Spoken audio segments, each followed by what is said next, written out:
kan video masalama kan lo soi to a kami VC te case chungchang kha court atang khan in withdraw le ta hai ko atang khan a chan chu news ate kan lo mo to hei kan lo tilang lo kanga zela news a hen ti hen je kani village council association te han president mingin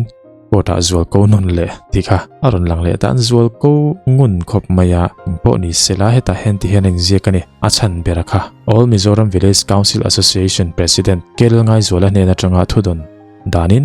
zelen thudon danin all Mizoram village council association chu sarkara register an ni lo awangin AMVCA minga an thelu chu an nuk do ka ma se AMVCA president mingin an thelu le ti soin court point apoma angai tu nge an be se ti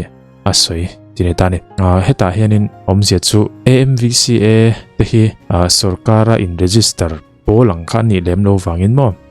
khatiang khanin case an din pui thei lo an lu pui thei lo tina kha ani do berme yang chu kan thathiam ve ko me ti chuanin an case list le hun tur heta hanin rin zia ka ni som paruk thakhat kumsani som ni panga ninga nian list le dona hai poi kan lo chang le bokanga ti chuan engpo ni se hemi chungchang hi kan lo ngai ven chauh ze langa maro chu thil pakhat kan comment tu achu screen a hen kalo tilanga hei WPC 146 of 2024 kanitani WP hi chu writ petition tina khania C hi chu civil tina tani ichuanin hemi case a po hen engwangin nge court hianin e case a dispose a dismiss te zung kan ti chuanin civil matters anga hi chuanin case chu eng stage a po hianin dispose theiani ti top theini ti khania mar chu criminal lampang ro chuanin case ne to pathen ngai ti kha kan lo sheve don ne ti chuanin aizol henge all Mizoram village council association hianin soita kan khan hei ukil thatak tak mai an naya ming thang ji ki ti te jemal som zuala van chong ti te Aryan Rat sahi ti te Silaram Zawa senior advocate ti te ni hei senior advocate hi an mani mingin phua ngot ani mi lo ni o high court ina entitlement on pek ve thlapania John Emily El Changte Ellen Siam Stephen El buatsaih ti te ani de rap mai ang po ni se an choi du zo ka chu voi ni lai me in withdraw ngai mo avoi khatna kha chu kala thiam sarkari notification an chua lo zo kha an king khani tani hamaro chu voi ni nai ro chu enge hemi village council association te register a sarkara in register an ni lo wangin a thei lo ti kha an in withdraw chan kha ani le ta chu enga tinge hetiang ukil mai pakhat pani pathum pali panga paruk pasari ve line nia mo pasari line ne hi chuan shet ve om tak chu ania kati dewa amaro chu lahan thil pakhat soi rem chang de oma ukil ka han ti po hianin expert nabi kan nei ve ka ukil te po hianin then kha chu beila case mu thai mai ten online then kha chu civil matters a ten thanga then kha chu criminal matters a ten thra manga khatia han expert nabi nei ve theu khan nia chu wang chonin ke chuanin hriat thiam na thui tak kan ya amaro chu ei senior advocate te puram zawate Mizor top lawyer tak ten oma hemi hei file that ngai om kha poi tin lampang ni lovin kalo be sei san de wange ka shelowa heti anga an ngai le tamai hi amaka reng viawin ka shria Justice Nelson Silo te hi ani na taka chuanin pu Silaram Zawate aya junior ani anon lu na zo ka chumaro chu tikanin high court lampagin appointment anon siama Guwahati High Court Aizol Bench Chatan Chief Justice anon nita chuanin khami court a hanon vadinga ani chuanin enge niang chutiang khatiang chun ti ula ti khanin thuron advice lo pele te po ani mai thei o video kan mulem lova chumi wang chuanin hemi village council association te hianin Paul ang ni lovin mimal ming angin mo an president ming ang khanin case and file ta thung ta ni chuanin hemi chungchang a hianin kan tilang le lokanga zelen news lampang kha o kan tilang le lokanga an khin chan hi an tran chana hi an chak pui zo ngem ti ngai to tham takanin ka ria engpo ni sela hi an khin chana hi chon he thil hi party politics anga lak chi ani lova physical le zel tur te zaom na hum him nan le democracy ram kan ni anga democratic taka thilakal zel theina tura VC general conference to pass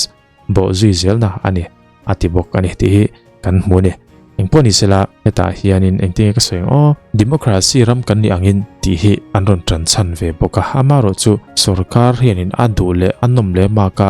VC tram hi buatsaih potoi ani boxi lova tran chan thatak mai nein anron ti ve boxi a kha pudua phei chone lau lo na sa ni kamo kan chief minister khanin chumi ni wang chon hemi case interesting don viewin ka ria kan lo nga event chauzel bok aniang chu engpo ni sela ko ta an thlen le to a voi thum na tan hemi a hi chon anin withdraw em to lo tura chon ngai la lo ngai chang rek don ya ti chon hai social activist thelma nan te ron lang le nol maya ani hianin enge tun lai hian hur sual na lampang hi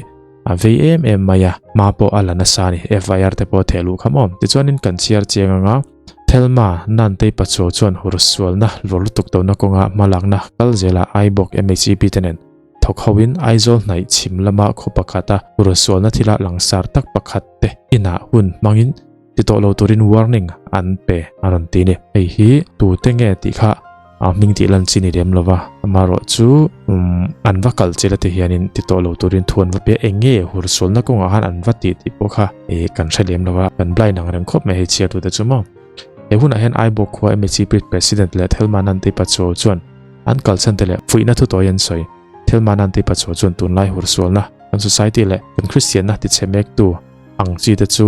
na takin an do zel don ti soin abikin kan nam me che te min ti moilo tu te hi kongsang sangin kan bei let zel don ron ti bokani tun lai chu hi thelma nan te pacho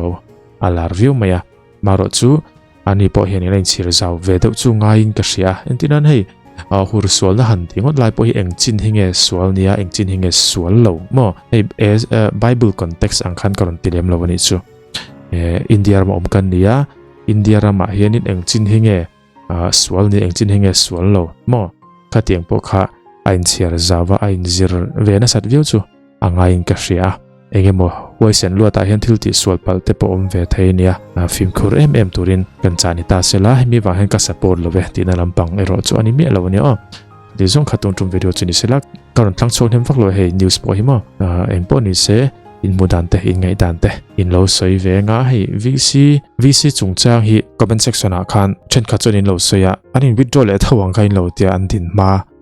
video karon buatsaih khan anin withdraw deuh tak boka ma se hei